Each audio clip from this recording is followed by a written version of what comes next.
भगवान शिव की कथा कहती है। ब्रह्मा जी से भगवान शंकर करें, ब्रह्मदेव क्यों तुम इस्तीफा दे रहे हो, क्यों तुम कागज दे रहे हो, ये सब कुछ तुम्हारा रचा हुआ, ये सृष्टि तुम्हारी रची हुई है। बस ब्रह्मा भूल से अगर कोई मेरे शिवालय में आ जाता है, भूलवश मेरे शंकर के शिवालय में आकर अगर कोई जल समर्पित कर देता है, भूलवश मेरे नाम का उच्चारण कर लेता है, भूलवश मेरा दर्शन या शिव महापुराण की कथा श्रवण कर लेता है, उसको फिर चाहे वो स्वाभाविक मृत्यु हो, आकस्मिक मृत्यु हो, चाहे अकाल मृत्यु हो, वो जीव मेरा हो जाता है। मैं उसको भटकने नहीं देता। शिव महापुराण की कथा मैं उसको भटकने नहीं देता। दो चीजें हैं, नायक और नालायक। आज की शिव महापुराण दो बातें हैं जितने लोग श्रवण कर रहे हैं। एक होता है नायक। नायक जब भी टीवी पर देखोगे, नायक हमेशा दुश्मनों से लड़ता है। नायक हमेशा दुश्मनों से लड़ता मिलेगा आपको, और नालायक अपने लोगों से लड़ता मिलेगा 24 घंटे। जब देखो जब लड़ना झगड़ना, कोई ने कुछ कह दिया फिर लड़ने बैठ गए, फिर कह दिया फिर लड़ने बैठ गए, फिर कुछ कह दिया फिर लड़ने बैठ गए। एक होता है नायक। नायक हमेशा दुश्मनों से लड़ता है। जब टीवी खोलोगे क्या नायक है, क्या जोरदार, दुश्मनों से लड़ता मिलेगा। और नालायक जब देखो जब चाय फीकी बना दी, चाय में शक्कर नहीं डाली, आज तूने फिर लौकी की सब्जी बना दी, आज तूने फिर ऐसा कर दिया, वो लड़ता ही 24 घंटा लड़ता। बड़ी परेशान, बड़ी परेशान कि माताएं स्वयं 4 नौकर हो, 25 नौकर हो, तुम्हारे घर में 50 नौकर लगे हों, पर घर की स्त्री को अपने हाथ से या तो भोजन बनाना चाहिए, भोजन नहीं बना सकते तो अपने हाथ से भोजन परोसना चाहिए। पति को, ससुर को, माता पिता को, देवर जेठ को, परिवार में बच्चों को अपने हाथ से। क्यों? क्योंकि एक मनुष्य के अंदर 5 जगह से इंद्रियां तेज प्रकट होता है। 5 स्थान से तेज प्रकट होता है। वात्सल्यता प्रकट होती है, करुणता प्रकट होती है, बुद्धि विवेकता प्रकट होती है। पहला नेत्र से, नेत्र से भी तेज प्रकट होता है। नासिका के श्वास से तेज प्रकट होता है। वाणी से तेज प्रकट होता है, जिह्वा से। 3 स्थान ये बताए। चौथा स्थान बताया हमारा थंब, अंगूठे से भी तेज प्रकट होता है। इसलिए ब्राह्मण तिलक करने के बाद अंगूठे से तिलक खींच देता। मेरी बहन बेटियां अंगूठे से तिलक खींच देती है, तेज प्रकट होता है। और 5वें नंबर है हाथ की हथेलियां, इससे भी तेज प्रकट होता है। ये मनुष्य के शरीर में 5 स्थान ऐसे दिए हैं जिसमें तेज है। इसलिए जब भी आप आधार कार्ड वगैरह बनवाते हो या जो भी कुछ बनवाते हो, गवर्नमेंट का आधिकारिक चीजें बनवाते हो, प्रमाण पत्र, उसमें ये सब चीज काम आती है। तुम्हारी आंखों में ऐसा दूरबीन लगा के, और वो आंखों में कह देता आंख अच्छे से फाड़ो, अच्छी तेज करो, तो वो आंखें तेज करना पड़ती है जब उसका फोटो खिंचा दो। फिर वो 4 उंगलियां लगवाएगा। अब हथेली नहीं लगवा पाता तो तेज इसमें, तो 4 उंगली लगवा। फिर उसने कहा थंब लगाओ, और थंब लगाया तो क्या आया ही नहीं, वापस लगाओ। उसने फिर कपड़ा फेरा, फिर लगवाया, अभी भी नहीं आया, फिर कपड़ा फेरा, फिर लगाया, फिर नहीं आया। उसका तेज आना चाहिए। नासिका के छिद्र हो, जिह्वा हो, वाणी हो, ये सब हमको तेज प्रदान करती है। इसलिए घर की माताएं, घर की स्त्री, घर की नारी अगर अपने बच्चों को विद्वान बनाना है, अपने बच्चों को प्रबल बनाना है, एक स्त्री का तेज पुंज उसके हाथ की हथेली से होता है, उसकी नेत्र से होता है, उसकी वाणी से होता है। अपने बच्चों को अगर आपको प्रबल बनाना है तो घर में या तो भोजन बनाओ, अगर नहीं बना सकती हो तो अपने हाथों से भोजन परोसो, जिससे अपने हाथ का तेज अपने पति के पास में, अपने बच्चों के पास में, अपने परिवार में आए। और आपके हाथ का तेज जब जाएगा तो परिवार में प्रेम बढ़ता चले जाएगा। और उस प्रेम को बनाना है। नौकरानी अगर परसेगी तो नौकरानी का तेज पहुंच जाएगा, स्वयं परसे। अपने बच्चों को अगर कोई दाई लगी है, कोई सेविका लगी है, बच्चों को पाल रही, पोस रही, सब कुछ काम वो बच्चों का करे, कपड़े भी बच्चों के बदले। पर जब भोजन कराने का समय आए, दूध पिलाने का समय आए, बोतल भरने का समय आए, बच्चों की बोतल देने का समय आए, तो कह दो बेटा तू दूध निकाल के रख दे, मैं बोतल में भर दूंगी। और अगर बोतल भर भी दी है तो बच्चे के हाथ में पकड़ाने का काम मैं करूंगी। मैं दे रही हूं ना, तू रुक जा, मैं दे दूंगी। अपने हाथ का तेज अपने बच्चों में पहुंचना चाहिए। वो तेज हमारे जीवन को एक आनंदता उत्पन्न करता है। 2 चीजें हैं, कल कोई कह रहा था गुरुजी क्या हम गिलास से शंकर जी को जल चढ़ा सकते हैं मंदिर में जाकर? क्या हम गिलास से शिव जी को जल चढ़ा सकते हैं? हमने मना करा, हमने कहा ना ना ना ना, ये गिलास से जल नहीं, लोटे से जल चढ़ता। गिलास का जल और लोटे के जल में क्या अंतर है? किसी डॉक्टर के पास जाकर पूछिएगा। गिलास के जल में और लोटे के जल में क्या अंतर है? किसी विद्वान से जाकर पूछिएगा। गिलास के जल में और लोटे के जल में क्या अंतर है? किसी आयुर्वेद से जाकर पूछिएगा। गिलास के जल में और लोटे के जल में क्या अंतर है? किसी होम्योपैथिक वाले से जाकर पूछिएगा कि गिलास के जल से बीमारी बढ़ती है और लोटे का जल जब बिंदु को केंद्रित करता है, जब हम भगवान शंकर को चढ़ाते हैं तो एक केंद्र बिंदु बनता है। उस केंद्र बिंदु का जल जब हम आचमन करते हैं तो वो रोग को मुक्त करता है। दुनिया के लोग कहते हैं सियोर वाले महाराज ने कह दिया तांबे के लोटे में जल लो, शिव जी को चढ़ाओ, उसका क्या प्रभाव पड़ेगा? हम कहते हैं उससे बिंदु, आज का विज्ञान, आप जाकर सब कुछ हमारे विज्ञान से जुड़ा हुआ है। जितना भी शिव की आराधना है, एक बेलपत्री भी चढ़ा रहे हो तो विज्ञान से जुड़ी हुई है। शिव जी को जल चढ़ा रहे हो वो हमारे विज्ञान से जुड़ा हुआ है, हमारे साइंस से जुड़ा हुआ है। लोटे का जल और गिलास के जल में अंतर हो जाता है। जब लोटे का जल हम महादेव को समर्पित करते हैं, लोटे का जल होता है अर्थात लोटा नीचे से छोटा, ऊपर से बड़ा, फिर बीच में से फैला होता है, और अर्थात हमारी बुद्धि को केंद्रित कर कर जल जब समर्पित किया जाता है तो वो जल हमारे विवेक को प्रबल करता है और हमारे जितने दोष हैं, भीतर की इंद्रियों में जितना भी दोष है उसको समाप्त कर कर हमारी पाचन क्रिया को मजबूत करता है। लोटे का जल हमारी पाचन क्रिया को मजबूत करता है। जिसके पेट में तकलीफ रहती हो, जिसका पेट हमेशा तकलीफ में रहता हो, हमेशा तकलीफ में, कोई नई नई बीमारियां हो जाती हैं, पेट से जुड़ी जितनी बीमारी हो जाए, आप नियम बना लो कि तांबे का लोटा मेरे कमरे में रहे, उसमें जल भर दूं, गिलास में पानी पीना बंद कर दूंगी और लोटे से पानी पीना चालू करूंगी। पुराने जमाने में बीमारियां कम होती थी, लोटे का जल ज्यादा पीते थे, गिलास विलास हाथ में नहीं लेते। गिलास तो अंग्रेजों ने हमको पकड़ा दिया, और ना जाने काय काय का गिलास पकड़ा है, क्या बोलूं आपको।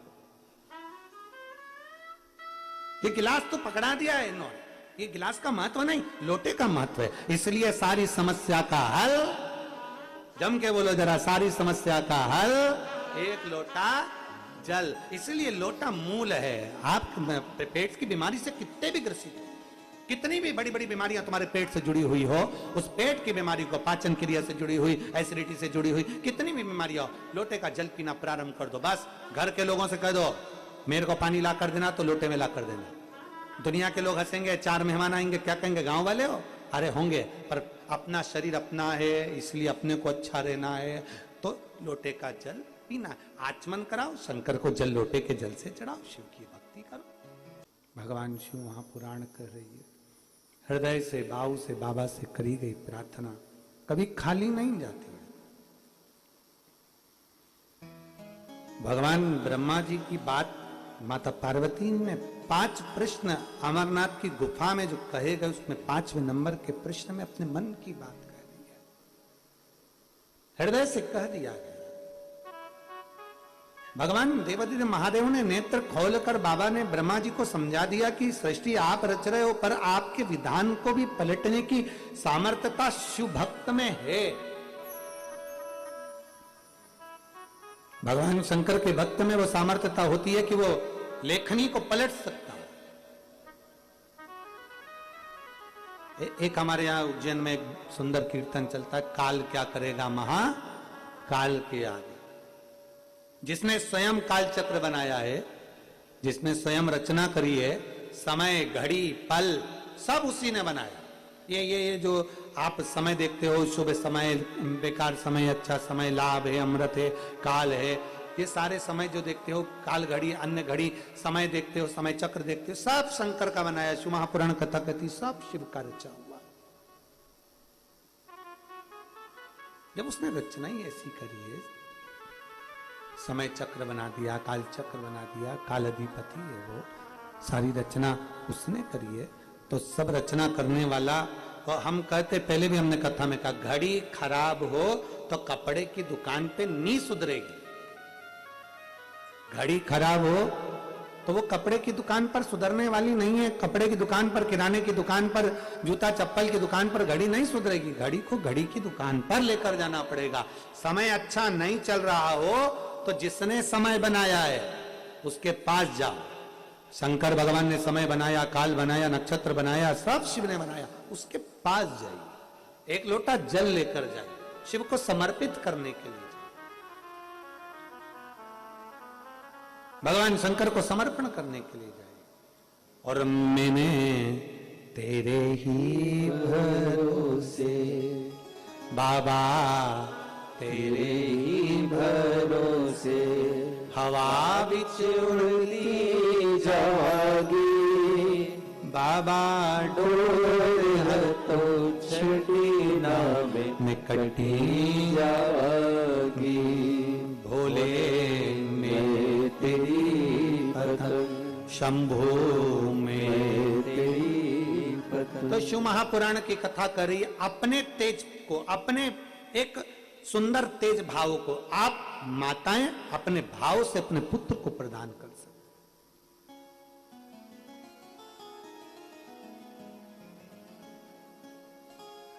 पार्थिव शिवलिंग का जब निर्माण करते हैं, पार्थिव शिवलिंग का जब हम निर्माण करते हैं, अपने हाथों से करिए। स्वयं ब्राह्मण देव कहेंगे, पंडित जी आएंगे, अभिषेक कराएंगे, ब्राह्मण आएंगे, अभिषेक कराएंगे, और बुलाना भी चाहिए, आमंत्रित करना भी चाहिए। ब्राह्मण आएंगे, पूजन कराएंगे, अभिषेक कराएंगे, सब कुछ कराएंगे। पर ब्राह्मण देव अगर शिवलिंग का निर्माण कर रहे हैं तो उनसे घर की बहुओं को, घर की बेटियों को, घर की माताओं को, घर के पुरुष को, मेरे जीजाओं को, मेरी जीजियों को, मेरी बेटियों को, बेटाओं को कह देना चाहिए, बाबा गुरुदेव आप पूजन कराओ, अनुष्ठान कराओ, अभिषेक कराओ, सब आप कराओ, परंतु शिवलिंग हम बनाओ, शंकर का शिवलिंग का निर्माण हम करें।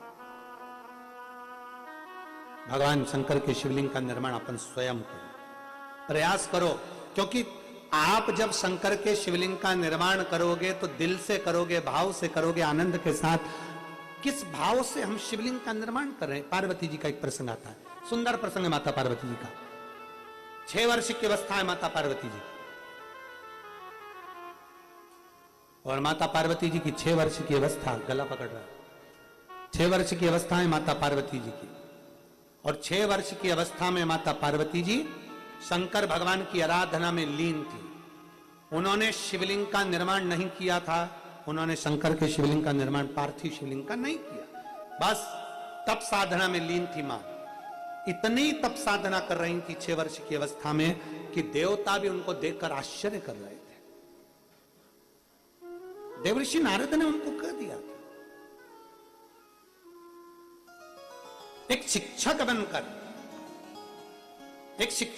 देवर्षि नारद उनके सामने आए थे और उन्होंने कह दिया था, अगर तुम शंकर की आराधना करोगे तो शिव तुम्हें पति के रूप में मिलेंगे। कोई गुरु आता है जीवन में। आज सभी देशवासियों को शिक्षक दिवस की बहुत बहुत बधाई, बहुत बहुत साधुता है संपूर्ण देशवासियों को शिक्षक दिवस की। एक गुरु, एक शिक्षक आपकी जिंदगी में आकर आपको बता देता है, मार्ग बता देता है। दुनिया के लोग कहते हैं सियर वाला महाराज तो दिन भर बैठकर कहीं ना कहीं का उपाय बताता रहता है, सियर वाला महाराज तो कुछ ना कुछ बताता रहता है। तो हम कहेंगे हमारे शिक्षक ने भी हमको ये बताया था, बेटा एग्जाम में ये वाला प्रश्न आ सकता है, तुम ये वाला याद कर लेना, ये उत्तर निकाल लेना उसका, ये वाला आएगा, इसको देख लेना। हमारे शिक्षक, हम जब उनको किताब देकर आते थे तो हमारे शिक्षक 20-20 क्वेश्चन होते थे, तो 20-20 क्वेश्चन की उस किताब में भी हमारे शिक्षक उसमें टिक लगा देते थे, ये तैयारी कर लेना, हो सकता है इसमें से आ जाए।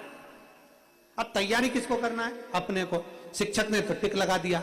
हमारे यहाँ पुरानी रीति रही है कि हमारे शिक्षक भी हमको उपाय बता देते थे, हमारे शिक्षक हमसे कह देते ऐसा कर लेना। हमारे शिक्षक देवर्षि नारद ने पार्वती जी से कह दिया था ऐसा कर लेना, पार्वती जी ने वो कर लिया। शिवपुराण भी बताती है, शिव महापुराण भी वर्णन करती है। अब दुनिया के लोगों को लगे किसी और वाला महाराज तो दिन भर बैठकर बताते कि बेलपत्री ऐसे चढ़ाओ, जल ऐसे चढ़ाओ, पानी ऐसे चढ़ाओ, आचमन ऐसे करो। अरे भाई, किसी डॉक्टर के पास जाओगे तो दवाई का तरीका तो बताएगा, कि डायरेक्ट कह देगा कि ये दवाई लो, तुम्हारी मर्जी पड़े तब निपटा लो, तुम्हारा मन पड़े जब खा लो। दवाई का तरीका बताएगा, खाली पेट ये वाली दवाई लेना है, भोजन के बाद ये वाली, नाश्ते के बाद ये वाली, सोते समय ये वाली। अब तुम सारी दवाई सवेरे के टाइम, रात की, दिन की, भूखे पेट, भरे पेट की, सब तुम एक बार में निपटा लो। तुम तो सब खा जाओ, पानी लेके बैठ जाओ लोटा में, और सब सुबह की, नाश्ते की, खाने की, रात्रि की, सोने के बाद की, सोने के पहले की, सब निपटा लो। और फिर डॉक्टर के पास 1-2 हफ्ते बाद जा करके, मेरे को तो बिल्कुल आराम नहीं लगा सर, एकदम बिल्कुल आराम नहीं है, मेरे को बिल्कुल आराम नहीं। डॉक्टर साहब कहेंगे दवाई ली तुमने? हाँ दवाई तो ली, सब ली।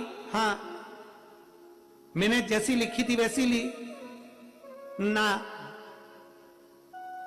फिर मैं तो भोजन करने के बाद सवेरे से बैठ जाती थी, सब खा जाती थी। डॉक्टर हाथ जोड़कर कहेगा, अरे ओ जीजी, मैं तेरे हाथ जोड़ूं, आज तो मेरे क्लिनिक पे आ गई, अगली बार मत आना। तू जा यहां से, तेरे बस की बात नहीं है। सब एक साथ खा गए। हाँ, जब हमारे डॉक्टर दवाई का तरीका बताते हैं, सवेरे ऐसे खाना, शाम को ऐसे खाना, ऐसे पीना, ये करना, वो करना, ठंडे पानी से, गर्म पानी से, दूध से, बिना दूध के, भोजन के, नाश्ते के बाद ऐसे खाना, ठंडे से परहेज करना, चावल मत खाना, ये मत खाना, डॉक्टर भी हमारे यहाँ पर उपाय बताते हैं। तो शिव महापुराण में अगर कोई सियोर वाला महाराज उपाय बता दे तो तुम्हें क्या सोचना कि बेलपत्री कैसे चढ़ाना है, जल कैसे चढ़ाना है, फुलेरा कैसे बांधना है, फुलेरे का फूल कैसे लगाना है, कनेर का फूल कहां लगाना है। फिर ये आपके ऊपर निर्भर करता है कि आप उसको कितना स्वीकार करते हैं। तरीके से अगर भगवान शंकर की आराधना करोगे तो मेरा ओ घरदानी, मेरा शंकर, मेरा त्रिकालदर्शी, मेरा कैलाशी, मेरा विनाशी, मेरा शिव तुम्हें प्राप्त जरूर होगा। वो छूटने वाला नहीं है, तरीके से अगर प्राप्त करो।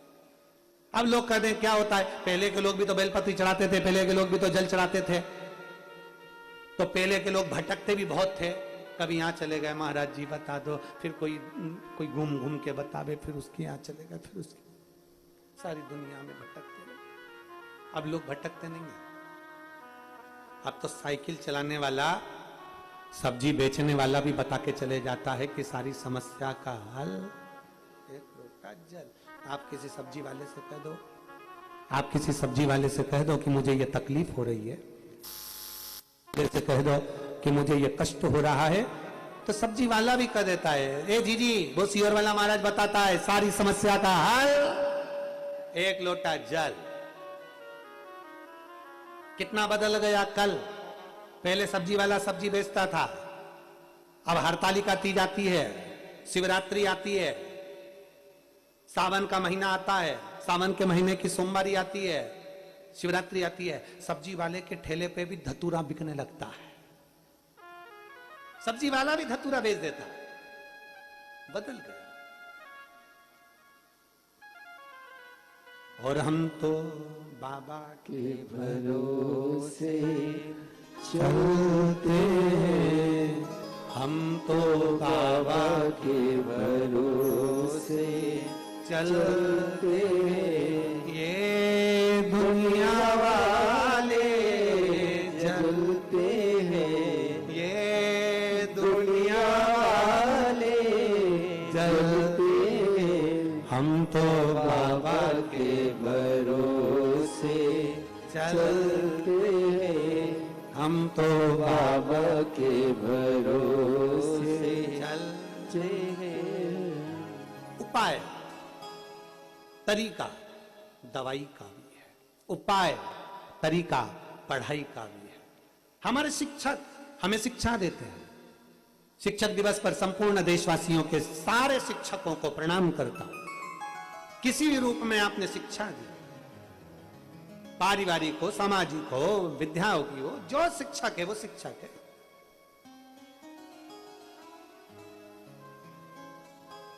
चार गुरुओं में तीसरे नंबर के गुरु हैं शिक्षा गुरु। प्रथम गुरु मां, दूसरा गुरु पिता, तीसरा गुरु शिक्षक और चौथा गुरु सतगुरु। चार गुरुओं में तीसरे नंबर के शिक्षक गुरु आते हैं। शिक्षक देवऋषि नारद ने माता पार्वती जी से, मां जगतजननी जगदम्बा से, माता पार्वती जी से देवऋषि नारद ने कहा, देखा तुम शिव की आराधना करो, तुम शंकर की आराधना करो, तुम शिव तत्व को धारण करो, तुम भगवान शंकर की आराधना करिए, शिव तत्व को धारण करिए, भगवान शंकर की भक्ति में। 6 वर्ष की अवस्था हो गई, 6 वर्ष की अवस्था हो गई और 6 वर्ष की अवस्था तक माता पार्वती जी ने शंकर भगवान के पार्थिव लिंग का पूजन, भगवान के पार्थिव लिंग का निर्माण नहीं किया। पार्थिव लिंग का निर्माण करा ही लगी तप साधना में। ये हरतालिका तीज का जो पूजन है, व्रत है, ये माता पार्वती जी का ही तो है। लगी तप साधना में। किसी ने कहा कि गुरुजी हरतालिका तीज क्या सौभाग्यवती नारियां करती हैं केवल? शिव महापुराण की कथा कहती है भारत की भूमि पर सारे व्रत छूट जाते हैं, पर एक व्रत हरतालिका का ऐसा होता है जो कुंवारी अवस्था में चालू होकर जब स्त्री मरती है तब तक वो व्रत उसका साथ देता है, आखिरी अवस्था तक व्रत चलता है। कुमारी अवस्था से चालू होकर, कुमारी अवस्था में व्रत उठाया, चालू हो गया। सौभाग्यवती होकर व्रत उठाया, चालू हो गया। तुम्हारी मर्जी पड़े तब व्रत करो, पर ये व्रत तुम्हारे लिए भी है, तुम्हारे बच्चों के लिए भी है, तुम्हारे पति के लिए भी है, तुम्हारे कुल के लिए भी है, और तुम्हारे पूरे संपूर्ण परिवार के लिए, और तुम्हारी आने वाला जन्म जब तुम्हारे प्राण छूट जाएंगे, प्राण छूटने के बाद तुम्हारी गति क्या हो, कौन तुमने कौन सा व्रत करा नहीं करा, पर हरताली का व्रत तुम्हारी सारी गतियों को सवार कर तुम्हें शिव धाम में विराजमान कर देते हैं, शंकर की पार्वती बनाकर बिठा देते हैं। शिव पार्वती हरताली, पार्वती मैया ने पार्थिव लिंग का निर्माण नहीं करा।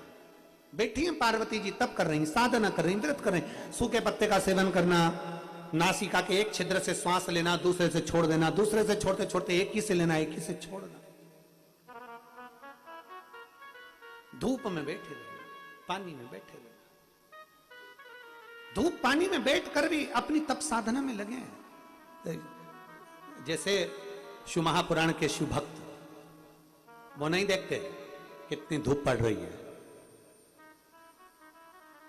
शिव महापुराण के शिव भक्त नहीं देखते कि कितनी ठंड पड़ रही है।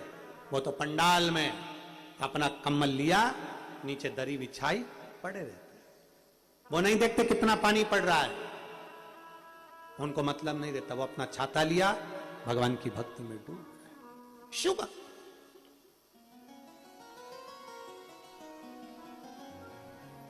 जो शिव से प्रेम करता है, जो शंकर से प्यार करता है, वो कभी दिखावा नहीं करता है। वो शंकर का होकर जीता है और शंकर का होकर मरता है। शिव का होकर जीता है, शिव का होकर मरता है। वो कभी दिखावा नहीं करता है। शंकर की आराधना करने वाला, शिव की उपासना करने वाला, शंकर की भक्ति में डूबने वाला, शिव तत्व को जानने वाला, शंकर से प्यार करने वाला, शंकर का स्नेह करने वाला, शिव से प्रेम करने वाला, ये नहीं देखता कि कब दिन है कब रात है। वो नहीं देखता कि कथा कहां, वो तो कथा का आनंद लेने के लिए पहुंच जाता है। कथा कहां हो रही? कई लोग पंडाल में, वर्धन जी आपकी कथा के पंडाल में कई लोग 300 किलोमीटर, 500 किलोमीटर, 600 किलोमीटर दूर दूर से आए कथा सुनने के। उसको नहीं मतलब, उसको मतलब है केवल महादेव से, उसको मतलब है केवल शंकर से, और शिव के प्रति उसकी आस्था, एक विश्वास अपने भीतर प्रकट करिए, एक भरोसा अपने भीतर प्रकट करिए। जब विश्वास भरोसा दृढ़ हो जाता है तो शिव मिल ही जाता है। शंकर को मिलने में देरी नहीं। पार्वती मैया अपनी तप साधना में लगी है। पार्थिव लिंग का निर्माण पार्वती जी ने नहीं किया। शिव महापुराण को अगर पढ़ेंगे तो आप उसमें पाएंगे। इसलिए हम बार बार कहते हैं, सियोर वाले महाराज को सुनने से पहले गीता प्रेस गोरखपुर की शिव पुराण लेकर आओ और उसको पढ़ो। महाराज क्या बोल रहा है, क्या नहीं बोल रहा है, तुम्हारे समझ में आना चाहिए। शिव महापुराण को पढ़ोगे तो उसमें आएगा, मोती का शिवलिंग का निर्माण होता है, मक्खन के शिवलिंग का निर्माण होता है, दधी शिवलिंग का निर्माण होता है, पीतल का शिवलिंग, पाषाण का शिवलिंग, पुखराज का शिवलिंग, पारत का शिवलिंग, हीरे का शिवलिंग, माणिक का शिवलिंग, स्वर्ण का शिवलिंग, चांदी का शिवलिंग, तांबे का शिवलिंग, लकड़ी का शिवलिंग, पत्थर का शिवलिंग, सब तरह के शिवलिंग का निर्माण होता है। गोमेद का शिवलिंग, नीलम का शिवलिंग, माउती का शिवलिंग, सारे शिवलिंग का निर्माण होता है। और किस किस चीज के लिए होता है, कौन से देवता ने निर्माण करा, कौन से देवता ने पूजन करी शिवलिंग की, वो उसका वर्णन आता है। प्रत्येक शिवलिंग का निर्माण होता है, उसको आप अब अगर बता दिया जाए कि ये शिवलिंग का निर्माण करो तो दुनिया के लोग कहने लगे बताओ महाराज ने फिर नया निर्माण बता दिया कि ये वाला शिवलिंग। पढ़ो, खुद पढ़ो, खुद स्मरण करो, खुद पढ़िए, और खुद पढ़ोगे तो तुम्हारे ध्यान में आएगा कि शिवलिंग का निर्माण कैसे होता है। पुखराज का शिवलिंग का निर्माण देवताओं ने करा है, चांदी के शिवलिंग का, सोने का शिवलिंग का, पारद का शिवलिंग का निर्माण देवताओं ने करा, पुखराज के शिवलिंग का निर्माण देवताओं ने, चंदन शिवलिंग का निर्माण देवताओं ने करा, बालू रेत के शिवलिंग का निर्माण करा है, मिट्टी के शिवलिंग का निर्माण करा है, श्वेत मिट्टी, सफेद मिट्टी का, लाल मिट्टी का, पीली मिट्टी का, काली मिट्टी का शिवलिंग का निर्माण करा है। और यहां तक शास्त्र कहता है कि घर के अंदर जो शिवलिंग होता है वो छोटा होना चाहिए। ये अंगुष्ठ को उठाकर देखिए, आप अपने अंगूठे को उठाकर थाली में रखकर देखिए, बस उतना बड़ा शिवलिंग हो, उससे बड़ा शिवलिंग घर के अंदर नहीं हो। छोटे से छोटा शिवलिंग होगा उतना फलदायी होगा, जितना छोटा जितना छोटा। बाबा के शिवलिंग का कल हरतालिका तीज का पूजन करने वाली माताएं पार्थिव शिवलिंग का निर्माण करती हैं, पार्थिव पूजन करती। कब सीखा? जब माता पार्वती मैया तप कर कर करके हार गई और शिव तत्व प्राप्त नहीं हुआ, तब स्वयं भगवान नारायण आए, स्वयं भगवान नारायण। और तेरी लीला का न पाया कोई पार, के लीला तेरी तू ही जाने, तेरी माया का न पाया कोई पार, के लीला तेरी तू ही जाने। ये हमें समझना है। पार्वती मैया थोड़ी क्रोध में थी। क्यों क्रोध? इतने दिन का तप करा, साधना करी, पर शिव तो प्रसन्न नहीं होते। भगवान नारायण ने एक बात बड़ी अच्छी कही, वो हम आप सबसे कहना चाहते हैं जितने लोग कथा सुन रहे हैं, सबको कहना चाहते हैं जो कथा सुन रहे हैं। पार्वती मैया ने कहा कि मेरे शंकर तो राजी नहीं होते, कितने कितने टेढ़े राजी नहीं होते। भगवान नारायण कहते हैं कि टेढ़े का और सीधे का संग होता है। सब सीधे सीधे मिल जाएं तो कोई गिनता ही नहीं है। इसीलिए घर में 3-4 बेटे हैं तो एक आध टेढ़ा होता ही है। और फिर घर के लोग कहते हैं कि बताओ गुरुजी, हमारे 2-3 बेटे तो अच्छे हैं, 2 अच्छा है, 1 गड़बड़ है, 3 अच्छे हैं तो 1 गड़बड़ है। परिवार में अगर सब अच्छे हैं तो 1 गड़बड़ है। सारी बहुएं को सोचो कि सारी बहू एक जैसी मिल जाए तो नहीं मिल सकती, एक आध तो, और सोचे कि सारे बेटे एक जैसे मिल जाए तो ना, कुछ कुछ बोलने वाले नहीं मिलेंगे तो कुछ सीधे सीधे मिले। टेढ़े का और सीधे का साथ होता है। अच्छा तुम ईमानदारी से बोलो, धनुष सीधा है कि टेढ़ा? बोलो रे, जम के बोलो जरा। टेढ़ा। तीर सीधा, और अगर तीर भी टेढ़ा आड़ा हो जाए तो चलेगा ही नहीं काम। धनुष टेढ़ा होगा, तीर सीधा होगा तो लक्ष्य भी सीधा ही लगेगा, इसलिए सीधा। दोनों टेढ़े भी ना हो और दोनों सीधे भी ना हो। तो पति पत्नी का जो संबंध होता है, सास बहू का जो संबंध होता है, जेठ जेठानी का जो संबंध होता है, भाई भाई का जो संबंध होता है, वो ये रहता है कि एक अगर थोड़ा सा क्रोध वाला है तो एक नम्र है, एक सीधा एक टेढ़ा, चलेगा। अब पत्नी पति से कह दे कि तुम तो दिन रात तक बोलते टेढ़े हो, तुम तो दिन रात chit chit chit chit chit chit, तो पत्नी से निवेदन है कि वो धनुष है तो तू बाण बन जा, तू तीर बन, सीधी। वो अपशब्द बोले तू प्रेम से बोले, वो गाली दे तू आरती गा। तेरा तुझको अर्पण क्या लागे मेरा स्वामी, क्या लागे मेरा। फिर आख आखिरी में अगर वो कह दे कि तू तो अपने बाप के घर जा, तो भी कह दो मात पिता तुम मेरे शरण गऊ किसकी, और तुम बिन और ना दूजा, प्रभु बिन और ना दूजा, आस करूं मैं किसकी। किससे किससे आस लगाऊंगी कि मेरा मोबाइल का बैलेंस डलवाएगा? आस करूं मैं किसकी? मैं तो तुमसे आस लगा कर बैठी हूं। जब जब गड़बड़ होगा, कहीं गाड़ी अटकी, फोन लगा दूंगी, कहाँ हो? यहाँ मेरे को गाड़ी नहीं मिल रही, लेने भेज दो, आ जाओ जरा। तुरंत जहां अटकी तुम्हें याद किया। और निवेदन है, पति टेढ़ा है तो पत्नी तीर की तरह सीधी हो, अगर पत्नी टेढ़ी है तो पति से निवेदन है वो सीधा होते। कई कई लोग उल्टे भी होते हैं। शिव महापुराण की कथा कहती है, श्रीमद् भागवत में वर्णन आता है कि वो आत्मदेव नाम के ब्राह्मण की पत्नी बिल्कुल उल्टी थी, धुंधली एकदम। ऐसी एक पत्नी थी, बहुत उल्टी थी। पति कहता था कि रोटी बना तो वो खिचड़ी बनाती थी।